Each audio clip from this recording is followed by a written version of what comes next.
So it's Monday again and നമുക്കിപ്പോൾ കൈനക്കിൻ്റെ സൈക്കിളാണ് നടക്കുന്നത്. നമ്മൾ ക്ലാസ് കഴിഞ്ഞിട്ട് വീട്ടിലോട്ട് പോകുന്ന വഴിയാണ്. ഏപ്രിലും മാർച്ചിനേക്കാളും ബെറ്ററാണ്. ലൈക്ക് ചില ഡേയ്സിൽ ഭയങ്കര ഫോഗായിരിക്കും, ചില ഡേയ്സിൽ നല്ല സണ്ണി വെതറായിരിക്കും. ആൻഡ് ടുഡേയ്സ് ഒരു നല്ല സണ്ണി വെതറാണ്. എല്ലാം ഭയങ്കരമായിട്ട് ഇങ്ങനെ ബ്ലൂം ചെയ്യാൻ തുടങ്ങി, ഇലകൾ വരാൻ തുടങ്ങി, നല്ല പൂക്കൾ വരാൻ തുടങ്ങി. ഞാൻ സ്പ്രിങ്ങിൻ്റെ അത്ര വലിയ ആരാധിക്കല്ല, ബട്ട് കുറച്ച് നാളായിട്ട്, ഐ മീൻ ലാസ്റ്റ് ഇയർ ആയതുകൊണ്ടായിരിക്കും ഞാനിങ്ങനെ സ്പ്രിങ്ങൊക്കെ ഭയങ്കരമായിട്ട് ഐ സ്റ്റാർട്ടഡ് എൻജോയിങ് ഇറ്റ്. എനിക്ക് സമ്മർ വലിയ താല്പര്യമില്ല, പക്ഷേ ഇപ്പം എന്താ പറയുക, ഒരു സന്തോഷം. നമുക്ക് ഇത്ര നാൾ മനസ്സിലായിട്ടില്ലെങ്കിലും ഈ വിൻ്ററിൻ്റെ ആ ഒരു ഭയങ്കര ഒരു മൂഡിനെസ്സും, ആ full white, like black and white അല്ലെങ്കിൽ grey whatever shade it is, അത് മാറി ഇപ്പോൾ ഭയങ്കര കളർഫുൾ ആകുമ്പം നമുക്കുള്ളിൻ്റെ ഉള്ളൊരു സന്തോഷം ഉണ്ടെന്നൊക്കെ ഇപ്പോൾ മനസ്സിലായി തുടങ്ങി. സോ ഇതൊക്കെയാണ് നമ്മുടെ മൺഡേ വിശേഷങ്ങൾ. അപ്പോൾ സ്റ്റേ ട്യൂൺഡ്.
നമുക്കുണ്ടല്ലോ ഈ വീക്ക് നമുക്ക് ഓൺലൈൻ തന്നു. ഓൺലൈൻ എന്ന് പറയുമ്പോഴത്തേക്കും ഫസ്റ്റ് ഡേയും ലാസ്റ്റ് ഡേയും നമ്മൾ ഈ വീക്ക് പോകണം. മൺഡേ ഫ്രൈഡേയും പോകണം. ബാക്കി ദിവസങ്ങൾ നമുക്ക് ഓൺലൈൻ തന്നു. അപ്പോൾ ഇന്ന് നമുക്കൊരു ലെക്ചർ ഉണ്ടായിരുന്നു. അപ്പോൾ ഇന്നാണ് കുറച്ച് ദിവസം കഴിഞ്ഞ് നമ്മളൊന്ന് പുറത്തോട്ട് ഇറങ്ങുന്നത്. അപ്പം നമുക്ക് അത് മാത്രമല്ല, നമുക്ക് മീറ്റിങ്ങും ഉണ്ടായിരുന്നു. മീറ്റിംഗ് എന്ന് പറഞ്ഞാണ് നമ്മളെ വിളിപ്പിച്ചത്. പക്ഷെ മീറ്റിംഗ് ഇല്ലായിരുന്നു, ഗ്രാജുവേഷൻ്റെ ഡിപ്ലോമയുടെ പേപ്പേഴ്സ് വാങ്ങാനായിട്ട്, എന്തോ സൈനൊക്കെ വാങ്ങാനായിട്ടുള്ളായിരുന്നു. അപ്പോൾ അതെല്ലാം കഴിഞ്ഞ് നമ്മൾ പള്ളിയിലൊക്കെ പോയിട്ട് പള്ളിയുടെ സറൗണ്ടിങ്ങിലാണ് ചുമ്മാ ഇങ്ങനെ ഇരിക്കുമായിരുന്നു. നല്ല വെതറാണ്, ലൈക്ക് നല്ലൊരു വെതർ, എന്താ പറയുക, നല്ലൊരു ഇങ്ങനെ കുറച്ച് നാൾക്ക് ശേഷമാണ് ഇങ്ങനെ സണ്ണൊക്കെ ഇങ്ങനെ വരുന്നത്. പിന്നെ പറയാനായിട്ട് ഇതൊക്കെ തന്നെയാണ് ഇപ്പം കാര്യങ്ങൾ നടക്കുന്നത്. നല്ല വെതറാണ്, സമ്മർ നല്ലപോലെ സ്റ്റാർട്ട് ആവുന്നുണ്ട്. നമ്മൾ ഗ്രാജുവേഷനൊക്കെ ആകുമ്പോഴത്തേക്കും പീക്ക് സമ്മറാണ്. അതെങ്ങനെ ആവുമെന്ന് തന്നെ അറിയത്തില്ല. ഇനിയിപ്പോൾ സത്യം പറഞ്ഞാൽ 2 മാസം കൂടെ ഉള്ളൂ. അത് കഴിഞ്ഞാൽ റഷ്യൻ ജീവിതവും തീർന്നു, അബ്രോഡ് ലൈഫും തീർന്നു, എല്ലാം തീർന്ന് നാട്ടിൽ പോവാം എല്ലാവർക്കും. ഇനിയിപ്പോൾ നമുക്ക് വീട്ടിൽ പോയിട്ട് കുക്ക് ചെയ്യണം. നാളത്തേക്ക് കുറച്ച് എഴുതാനുണ്ട്. അതൊക്കെ തന്നെയാണ് നമുക്ക് ഇന്നത്തെ ഇനിയുള്ള പരിപാടികൾ. അല്ലാണ്ട് വേറെ വലിയ പ്രത്യേകിച്ച് പരിപാടികളൊന്നുമില്ല. പിന്നെ റഷ്യയുടെ ഇൻ്റർനെറ്റ് ഭയങ്കര സീനായിക്കൊണ്ടിരിക്കുകയാണ്. നമുക്കിപ്പോൾ വാട്സപ്പും കാര്യങ്ങളൊന്നും യൂസ് ചെയ്യാൻ പറ്റത്തില്ല. കോൾസും കാര്യങ്ങളൊക്കെ ഭയങ്കര പാടാണ്. ഇൻസ്റ്റയും യൂട്യൂബൊക്കെ പിന്നെ നേരത്തെ പോയതാണ്. വാട്സപ്പും ടെലിഗ്രാമും ഈ ഒരു ഇടയ്ക്കാണ് പോയത്. നമ്മളെല്ലാം VPN ഇട്ടാണ് യൂസ് ആക്കുന്നത്. അപ്പം ഭയങ്കര സീനാണ്. പക്ഷെ കുഴപ്പമില്ല, വി ഹാവ് ടു മാനേജ്. കാരണം ഇനിയിപ്പോൾ നമുക്ക് അറ്റ്ലീസ്റ്റ് 2 മന്ത്സും കൂടെ ഉള്ളെന്ന് പറയാം. പക്ഷേ ഇനി ഇവിടെ നിൽക്കാൻ പോകുന്ന ഫസ്റ്റ് ഇയർ തൊട്ട് അല്ലെങ്കിൽ സെക്കൻഡ് ഇയർ ആ ഒരു പിള്ളേരൊക്കെ അവസ്ഥ ആലോചിക്കുമ്പോഴാണ് സത്യം പറഞ്ഞാൽ പാവം തോന്നുന്നത്. കാരണം അവരെങ്ങനെ ഇതെല്ലാം മാനേജ് ചെയ്യും? ഓൾറെഡി നമുക്ക് പൈസ മാറ്റുന്ന കാര്യത്തിൽ നമുക്ക് നല്ല പ്രശ്നമാണ്. അതിൻ്റെ കൂടെ ഇതും കൂടെ ആകുമ്പോഴത്തേക്കും ഭയങ്കര പാടാണ്. ഈ സോഷ്യൽ മീഡിയ കാര്യങ്ങളൊക്കെ ഇച്ചിരി ഇല്ലെങ്കിൽ നമുക്കിവിടെ എൻ്റർടൈൻമെൻറ്റ് ഭയങ്കര ബുദ്ധിമുട്ടാണ്. നാട്ടിലാണെങ്കിൽ കുഴപ്പമില്ല, പക്ഷേ ഇവിടെ എസ്പെഷ്യലി ഇവിടെ ആരുമില്ല, നമുക്ക് ആരുമില്ല, നമ്മുടെ ഫാമിലിയും കാര്യങ്ങളൊന്നും ഇല്ലാണ്ട് ഇച്ചിരി പാടാണ് ആക്ച്വലി. എനിവേസ് വന്നാൽ എന്തായാലും മാനേജ് ചെയ്തല്ലേ പറ്റൂ. നമുക്ക് നോക്കാം. നമ്മളെല്ലാം രക്ഷപ്പെട്ടു പോവാണ്. ഒരു 2 മാസം കൂടെ ഉള്ളൂ, അതുകൂടെ കഴിഞ്ഞാൽ തീർന്നു.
ഗായ്സ്, സോ നമ്മുടെ ഏപ്രിൽ എന്ന് പറയുന്നത് ഭയങ്കര ഒരു കാം ആൻഡ് ബ്യൂട്ടിഫുൾ ആയിട്ടുള്ളൊരു ഒരു മന്തായിരുന്നു.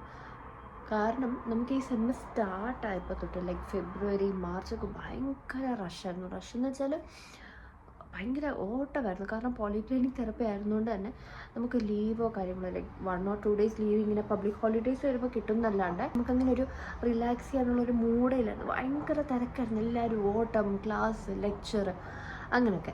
അപ്പം അങ്ങനെ കൂടെ അതിൻ്റെ കൂടെ വിൻ്ററും. അപ്പം അങ്ങനെ ഇരുന്നിടത്തു നിന്ന് നമുക്ക് പെട്ടെന്ന് ഏപ്രിൽ ഇങ്ങനെ ആദ്യത്തെ 2 സൈക്കിളേ ഉണ്ടായിരുന്നുള്ളൂ. ആ 2 സൈക്കിളും ഭയങ്കര കാമായിട്ട് പോയത്. ഗൈനക്കും മെഡിക്കൽ എമർജൻസി എന്ന് പറഞ്ഞിട്ട് സൈക്കിൾ അതൊക്കെ നല്ല നല്ല ചിൽ മൂഡിലുള്ള സാറന്മാരായിരുന്നു. ആൻഡ് മെഡിക്കൽ എമർജൻസി നമുക്ക് ഓൺലൈൻ കിട്ടി. അത് കഴിഞ്ഞ് നമുക്ക് 2 weeks ഇങ്ങനെ ഓൺലൈൻ കിട്ടിയപ്പോഴല്ലോ സ്വർഗം കിട്ടിയൊരവസ്ഥയായിരുന്നു. ഭയങ്കര സുഖമായിരുന്നു. ഭയങ്കര നമുക്ക് അനിവാര്യമായിട്ടുള്ളൊരു എന്താ പറയുക ബ്രേക്ക് കിട്ടിയ പോലെ ആയിരുന്നു. ഭയങ്കര റിഫ്രഷിങ് ആയിരുന്നു, കാമായിരുന്നു, മച്ച് നീഡഡ് റിഫ്രഷ്മെൻറ്റ് എന്നൊക്കെ പറയത്തില്ല, അങ്ങനത്തെ ഒരു സാധനമായിരുന്നു നമുക്ക് ഏപ്രിലിൽ കിട്ടിയത്. ആൻഡ് സ്പ്രിങ് ഇങ്ങനെ ഭയങ്കര ലൈക്ക് എല്ലായിടത്തും ഭയങ്കര കളർഫുള്ളായിട്ട് ലൈക്ക് ഭയങ്കര എൻജോയബിളായിട്ട് ഇങ്ങനെ തുടങ്ങി, ഭയങ്കര ഹാപ്പനിങ് ആയിട്ട് തുടങ്ങി.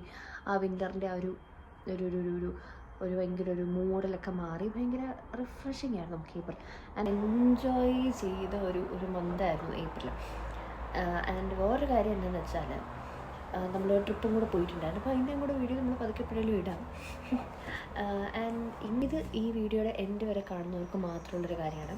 അതായത് ഐ വാസ് തിങ്കിങ് ലൈക്ക് ഞാനിങ്ങനെ മന്ത്ലി വ്ളോഗ്സ് കണ്ടിന്യൂ ചെയ്താൽ മതിയോ, ഓർ ലൈക്ക് വീക്ക്ലി വ്ളോഗ്സോ അങ്ങനെയൊക്കെ ഇടണോ എന്നെനിക്കിങ്ങനെ ഡൗട്ട്. അപ്പോൾ I thought okay will ask suggestions to you guys itself. എനിക്കറിയത്തില്ല ഈ വീഡിയോ എത്ര പേര് അവസാനം വരെ കാണുന്നോ സ്കിപ്പ് അടിക്കാണ്ട് കാണുന്നു എന്ന് എനിക്കറിയില്ല. പക്ഷെ കാണുന്നവർക്ക് it's just a little secret that ഈ വീഡിയോയുടെ എൻഡ് വരെ കണ്ടവരെ just comment me like monthly vlog continue ചെയ്യണോ ഓർ വീക്ക്ലി വ്ളോഗ്സ് വേണോ എന്നുള്ളത് നിങ്ങൾ കമൻറ്റ് ചെയ്യണം കേട്ടോ. സോ യാ, അപ്പോൾ നിങ്ങൾക്ക് ഈ വീഡിയോ ഇഷ്ടപ്പെട്ടിട്ടുണ്ടെങ്കിൽ എന്തായാലും ഡു ഷെയർ യുവർ ഏപ്രിൽ കമൻസിൽ അറിയിക്കുക. How was your April or spring season or what ever.